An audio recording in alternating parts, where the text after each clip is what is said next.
আরে বৃন্দাবনে বসে আমরা সবাই মিলে কি বলবো? কাল রাত্রিবেলা বললাম, অবশ্যই কাল রাত্রিবেলা এত ভক্ত ছিল না, আমার দুর্ভাগ্য। যারা যারা বৃন্দাবনে গেছেন একটু হাত তুলুন দেখি।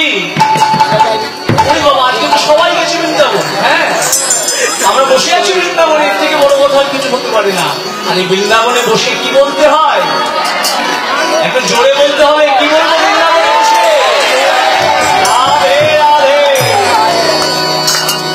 যারা বৃন্দাবনে গেছেন তারা জানেন, বৃন্দাবনের দেওয়ালে দেওয়ালে প্রাচীরে প্রাচীরে লেখা থাকে। কি লেখা থাকে?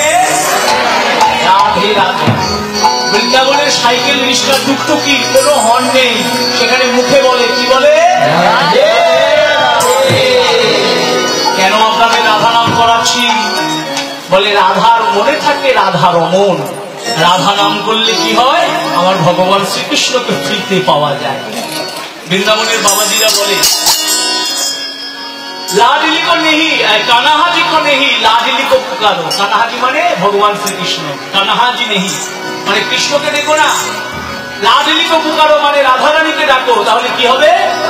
কানাহাজি কো মুফত মে মিল যায়গা, ভগবানকে ফ্রিতে পেয়ে যাবে।